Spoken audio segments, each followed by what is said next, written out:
बिस्मिल्लाहिर्रहमानिर्रहीम, अस्सलामु अलैकुम। Welcome back to approach yourself. आज की वीडियो में हम बात करने वाले हैं जो पाकिस्तान एयरफोर्स की तरफ से न्यू जॉब्स अनाउंस हुई हैं, उसकी रजिस्ट्रेशन ओपन हो गई है। आज की इस वीडियो में हम इसकी तमाम डिटेल्स देखेंगे। इसके लिए कितनी तालीम होनी चाहिए, कितनी एज के बच्चे अप्लाई कर सकते हैं, क्या मार्क्स की परसेंटेज है जो अप्लाई कर सकते हैं, और इसके लिए अप्लाई करने के लास्ट डेट क्या है। अब अप्लाई करने की लास्ट डेट है 31 जुलाई। इसमें मैं आपको अप्लाई करने का मुकम्मल तरीका भी बताऊंगी और क्या चेंजेस आई हैं वो भी हम डिस्कस करेंगे, और इसके साथ फिज़िकल टेस्ट के अंदर क्या क्राइटेरिया है वो भी मैं आपके साथ शेयर करूंगी। सबसे पहले ये जॉब्स के बारे में बता दूं कि ये एयरमैन के अंदर जॉब्स अनाउंस हुई हैं पाकिस्तान एयरफोर्स में बहैसियत एयरमैन, ठीक है। अब सबसे पहले जो इसमें पोस्ट है वो है एरो ट्रेड्स की। एरो ट्रेड्स इसमें आप जो पाकिस्तानी मर्द हैं, मेल्स हैं, वो इसमें अप्लाई कर सकते हैं, और वो मैरिटल स्टेटस गैर शादीशुदा होंगे, वो अनमैरिड होने चाहिए। वो उम्र की हद देखी जाए तो 15.5 साल से 20 साल तक अप्लाई कर सकते हैं, और ये 29 दिसंबर 2025 तक, ठीक है, अगर इतनी एज बनती है तो वो अप्लाई कर सकते हैं। कद हाइट की बात की जाए तो 163 टू 188 सेंटीमीटर होनी चाहिए, ठीक है। और इसमें तालीमी काबिलियत देखी जाए तो मैट्रिक साइंस कम अज़ कम 65% नंबरों के साथ पास किया हुआ हो, फिज़िक्स, केमिस्ट्री, रियाजी और अंग्रेज़ी कम अज़ कम 65% नंबरों के साथ पास हो, ठीक है, तो आप इसमें अप्लाई कर सकते हैं। उसके बाद सेकंड पोस्ट है PFNDI। अब इसके अंदर ये है कि जो नेशनैलिटी होनी चाहिए वो पाकिस्तानी होनी चाहिए। पाकिस्तानी मेल सिटीजन्स जो हैं वो इसमें अप्लाई कर सकते हैं, गैर शादीशुदा हों वो। उम्र की हद 16.5 साल से 21 साल तक होनी चाहिए, और ये 29 दिसंबर 2025 तक होगी, ठीक है। और जो हाइट है वो 178 टू 188 सेंटीमीटर होनी ज़रूरी है।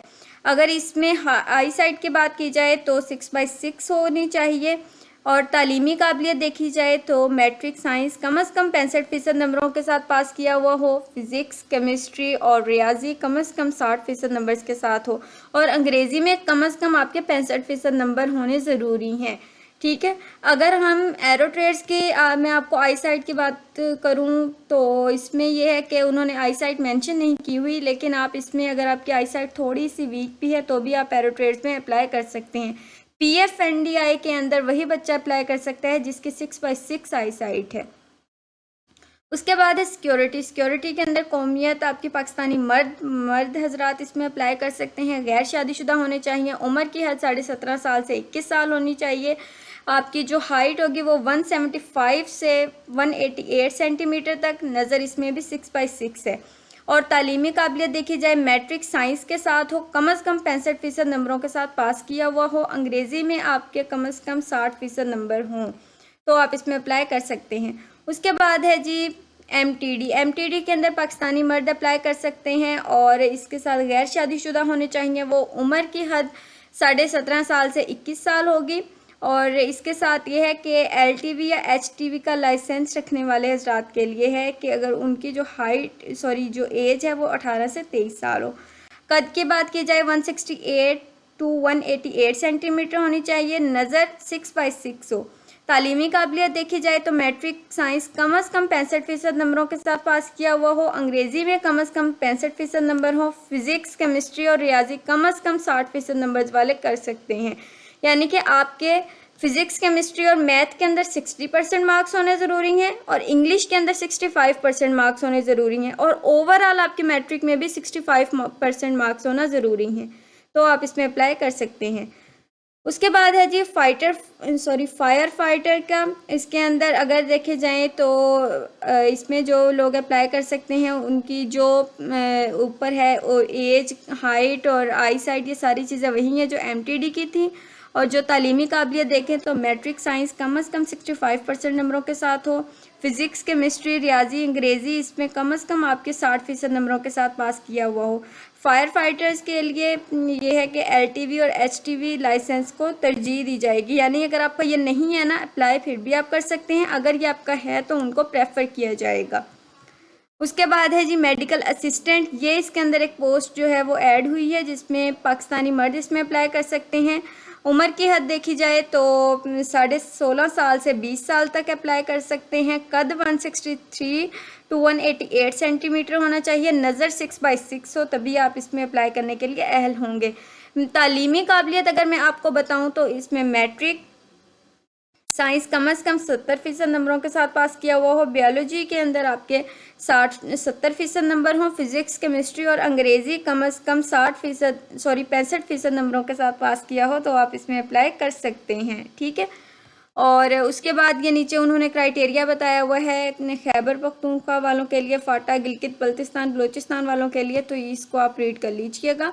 अब मैं आपको बता देती हूँ कि इसके लिए जो फिज़िकल स्टैंडर्ड है वो क्या है। फ़िज़िकल स्टैंडर्ड में उन्होंने बताया हुआ है कि आपका जब फिज़िकल टेस्ट होगा उसमें रनिंग होगी 1 मील यानी 1.6 किलोमीटर, ये होगी आपकी 8 मिनट्स के अंदर, और इसके साथ पुशअप्स होंगे 15 2 मिनट में, और रिचअप होंगे जो 20 होंगे 2 मिनट में, और चिनअप्स होंगे 3 2 मिनट्स में। ठीक है, और उसके बाद यहाँ पर इन्होंने इसके कुछ ये देख लें। एक और चीज़ मैं आपको बता दूँ कि इसके लिए एक चेंजेस ये आई हैं कि जो पहले आपका ये होता था कि 3 दफ़ा आप टेस्ट दे सकते थे, यहाँ पर उन्होंने क्लियर बताया हुआ है कि जो उम्मीदवारान एयरमैन की भर्ती के लिए होने वाले इम्तहानात में 2 दफ़ा शामिल हो चुके हैं वो नाअहल हैं, यानी कि वो अब 3rd टाइम्स अप्लाई नहीं कर सकते जिन्होंने पहले 2 दफ़ा अप्लाई कर लिया है। ठीक है, अब इसके अंदर जो आपको सहूलतें मिलेंगी, जो फैसिलिटीज़ मिलेंगी इनमें, वो मैं आपको बताती चलूँ। इसमें है कि तनख्वाह और जो अलाउंसेस होंगे, ठीक है, ये आपके पे स्केल्स के मुताबिक होंगे। मुफ्त खाना और रिहाइश आपको मिलेगी। ट्रेनिंग के बाद शादीशुदा अफराद को रिहाइश PAF की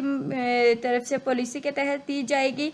फैमिली और वालदैन के लिए मुफ्त भी सहूलियात होंगी, यानी कि मेडिकल उनका फ्री होगा। ग्रुप इंश्योरेंस स्कीम होगी। फिर इसके बाद अगर आप अंदरूनी मुल्क या बैरून मुल्क कोर्सेज या आप करना चाहते हैं डेप्यूटेशन, तो ये आपको उनकी तरफ से मौका मिलेगा करने के लिए। रेल और हवाई सफ़र की 50% रियायती सहूलत आपको दी जाएगी। आला तालीमी इदारों के में बच्चों की तालीम के लिए खसूसी कोटा होगा। वीज़ा हज की अदायगी के लिए रियायती सफरी सहूलियात भी दी जाएंगी आपको, और पाक फ़िज़ाइया की रिहायशी स्कीमों की मेंबरशिप भी होगी। ठीक है, तो यही थी इसकी कुछ इसकी डिटेल्स। अगर हम देखें कि इसके जो PAF वालों के जो हैं, अगर आप कांटेक्ट करना चाहें PAF सेंटर्स में किसी के साथ, अगर आपको अप्लाई करने में कोई इशू आता है या इसके साथ आपको कोई इन्फॉर्मेशन चाहिए हो फर्दर, तो ये उनके मोबाइल नंबर्स लिखे हुए हैं, या उसके साथ उन्होंने बताया हुआ है कि ये सेंटर है, इसका मोबाइल नंबर ये है। जैसे देखिए एबटाबाद का उसके सामने लिखा हुआ है, फैसलाबाद, हैदराबाद, रावलपिंडी, खारियाँ, कराची, लाहौर और मुल्तान, पेशावर, मुजफ्फराबाद, इन सब के यहाँ पर लिखे हुए हैं। आप यहाँ से किसी का भी मोबाइल नंबर लेकर उनसे अप्लाई भी करवा सकते हैं, और कोई भी इंफॉर्मेशन चाहिए हो तो वो भी आप ले सकते हैं। तो उम्मीद करती हूँ कि आपको ये समझ आ गई होगी। जब आपने इसके लिए अप्लाई करना है तो सिंपल आपने इसके ऑफिशियल वेबसाइट पर जाना है। यहाँ पर आने के बाद आप यहाँ पर लिखेंगे joinpaf.gov.pk। जैसे आपने, अच्छा मैंने यहाँ पर मिस्टेक कर दी थी, joinpaf.gov.pk। जैसे आपने ये सर्च किया यहाँ पर तो आपके सामने ये वाली साइट ओपन होगी। ये आपको यहाँ पर शो हो रहा है पेज नोट फाउंड, आपने गो टू होम पर क्लिक करना है तो ये आपके सामने आ जाएगा। अब ये वही एडवर्टाइजमेंट है जो मैंने आपको अभी बताई है। ठीक है, तो यहाँ से आपने इसको देख लेना है। इसके बाद यहाँ से आप इसको क्रॉस करेंगे, करने के बाद ऊपर चले जाएंगे और यहाँ से आपने इसके लिए ऑनलाइन अप्लाई करना होगा। ठीक है, ऑनलाइन अप्लाई करना होगा। यहाँ यहीं से ये देख सकते हैं, यहाँ से आप अपना अकाउंट बनाएंगे। अकाउंट बनाने के बाद फर्दर इसके लिए आप अप्लाई करेंगे। ठीक है, तो यही थी इसके कुछ इसकी डिटेल्स। अगर आपका कोई सवाल हो या आपने अप्लाई करवाना हो तो आप डिस्क्रिप्शन में नंबर दिया हुआ है, आप वहाँ पे कांटेक्ट करके करवा सकते हैं। Wish you all the best. मुझे अपनी दुआओं में याद रखिएगा। उम्मीद करती हूँ कि आपको ये वीडियो अच्छी लगी होगी। अगर तो अच्छी लगी है या इन्फॉर्मेटिव है तो अपने फ्रेंड्स के साथ ज़रूर शेयर कीजिएगा। All the best. अल्लाह हाफिज़।